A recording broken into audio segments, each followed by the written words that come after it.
Hey guys, that time I got reincarnated as a slime manga chapter 97 just dropped recently, and I thought it would be fun to just talk about what happened in this chapter because we got some interesting and big reviews. Now, for those who haven't read this chapter or is anime only, here's a spoiler warning just in case. Also, I'm just testing out this video format, so if you have any suggestions and whether or not if you enjoyed it, feel free to let me know in the comments down below. As always, don't forget to like the video and maybe subscribe to the channel for more content like this in the future.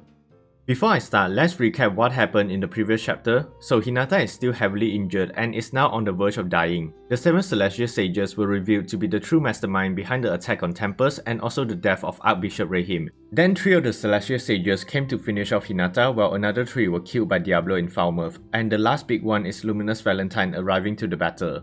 That's basically what happened in the previous chapter, and the newest chapter continues from here. This chapter is called To Those Who Die and it starts with the Holy Emperor Louis announcing the arrival of their god Luminous. Rimuru already had his suspicion from before, but we see that the other Holy Knights had no idea, and funny enough, Wisdom King Raphael is actually entertaining the idea of ruling over humans by using religion as propaganda, which is technically kind of happening to Rimuru right now in his own nation. That said, we then see Luminous using holy magic to resurrect Hinata, much to Rimuru's surprise because they are demon lords, but we'll likely get an explanation from Luminous herself in future chapters. Then Hinata's past before she came to the Tensura world was revealed in this chapter as well, and it's actually pretty messed up. Hinata used to be part of a loving family, but everything went downhill when her father's company went bankrupt and he started to gamble. Her father also became abusive towards her mother, and we can see why Hinata is portrayed as such a cold and cynical person in the anime. What's even crazier is the fact that Hinata actually decided to kill her father, which will definitely impact a person even more.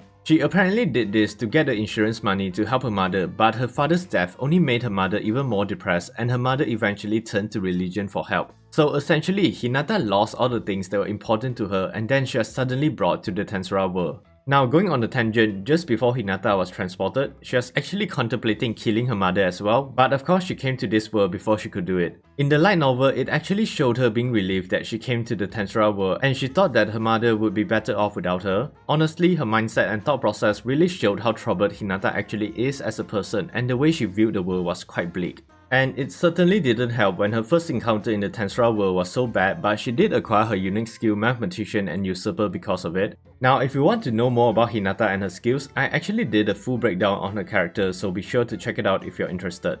Moving on, Hinata killed the people she encountered, and in the light novel, she actually continued killing people with her powers for a while, and she only stopped after meeting Shizu Izawa. Shizu was the only person that actually helped and guided her in this new world. This is the reason why Hinata was so hesitant to listen to Rimuru's explanation when they first fought each other in anime, because Shizu was the one person she truly trusted and respected, so I think her anger was somewhat justified. But anyways, we then see her first experience with the Holy Knights and how their actions made her realize her purpose in this new world, to use her power to protect the weak. So Hinata decided to join the Holy Knights to pursue her purpose, but another reason is that she knew she would grow too attached to Shizu, and to avoid getting hurt again, she decided to leave first, and this would be the last time she would ever see Shizu again. Again, this really shows Hinata's fear of trusting people and being abandoned by others. Now, back in present day, Hinata finally wakes up and she briefly mistook Rimuru for Shizu. She also asks Rimuru what is happening, and we then see Luminous not even bothering to hear the explanation from the remaining Celestial Sages, and she just proceeded to use Death Blessing on them. Now, the light novel describes this ability as just invisible hands of God gently surrounding them, but here we see it's quite literally the hands of God coming down from the heaven to give them death, and it looks so sick. So with the Celestial Sages dead, Rimuru is wrapping up the incident when Veldora arrives after he got bored of staying in the city, and he has sensed the aura of a Demon Lord. Of course, like I said, the Holy Knights didn't know that Luminous was actually a Demon Lord and just assumed she was their god, so Rimuru was starting to worry about Veldora exposing the secret.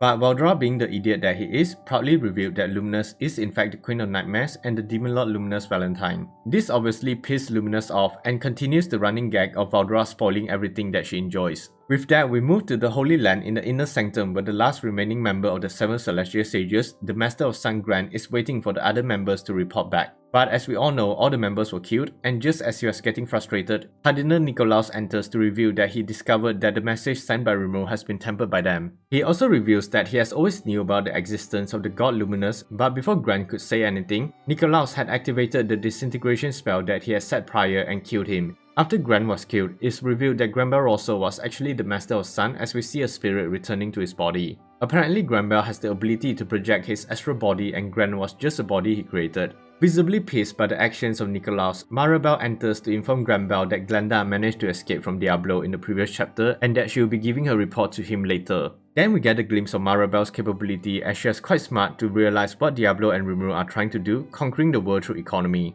The upcoming chapters will definitely be very interesting because from what Mariabell is telling Granbell, they will likely be making their moves against Rimuru very soon. The final review of the chapter is that Mariabell is in fact an otherworlder, a reincarnated person just like Rimuru to be precise.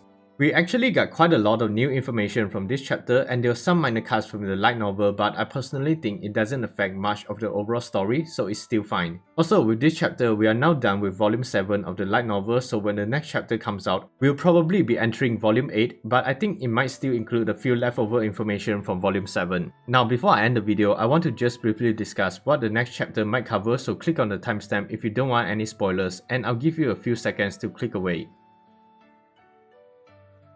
Okay, so with the conclusion of the battle with the 7 Celestial Sages, we'll likely see Rimuru and Luminous having a discussion about the future of temples and loot barriers. There's also the possibility of seeing Veldora paying for his past actions towards Luminous, which will definitely be quite funny. Then we may or may not see the report that Glenda will give to Granbell, and we'll probably see Damrada discussing their future plans. And lastly, the mysterious leader and other members of Cerberus will likely be revealed in the next chapter as well, or maybe the one after that. Also, I want to mention that the upcoming chapters we'll be getting are some of the more interesting story arcs of Tensura, and for fans of Ramiris' Labyrinth, we are almost there.